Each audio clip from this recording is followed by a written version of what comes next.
Construisons un diagramme à bâton pour notre variable quantitative discrète.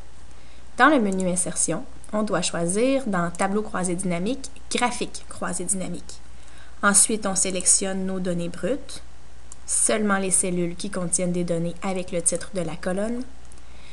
On choisit maintenant l'endroit où l'on veut que les résultats apparaissent. Disons la cellule A11 de la feuille nombre de cours. Pour créer notre diagramme, on prend notre variable, on la glisse dans Champ Axe. On reprend l'opération en allant dans Somme valeur.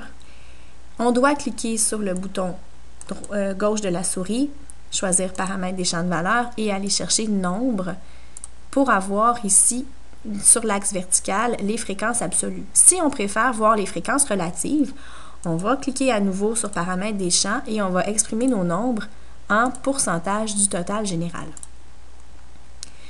On ne veut pas voir les boutons de champ sur un diagramme à bâton, alors avec le bouton droit de la souris, on va masquer tous les boutons de champ sur le graphique en cliquant sur ce choix-là. On veut aussi modifier le titre. On clique dessus simplement et on le modifie. Je vous laisse le soin d'en trouver un qui est adéquat. On va identifier nos axes. Dans le menu Disposition, on va dans Titre des axes. Pour l'axe horizontal principal, on va le mettre en dessous. Vous tapez un titre approprié ici, comme nombre de cours, par exemple, qui est la variable qu'on étudie ici. Ensuite, pour l'axe vertical, on va choisir à la même place. On a ici le pourcentage d'étudiants. Voilà. On ne veut pas voir de légende pour un diagramme à bâton, alors on clique dessus et on appuie sur le bouton supprimer du clavier.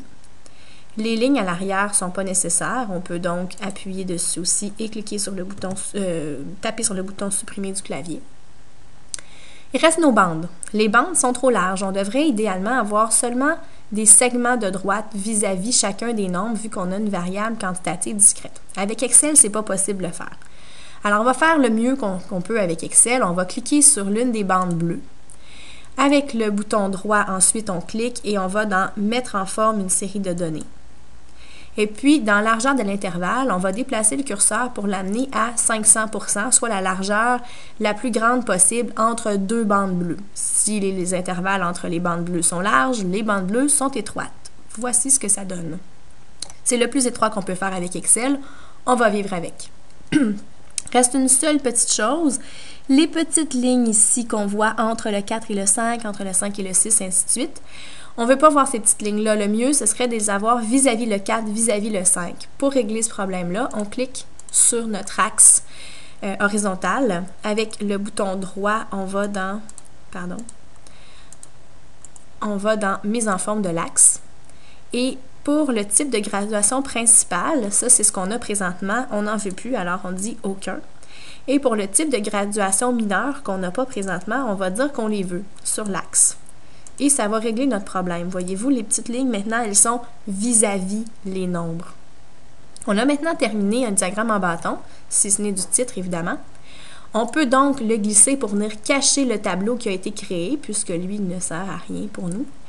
Et on peut, par la suite, jouer avec la taille du diagramme, comme ceci. Pourquoi pas? Voilà.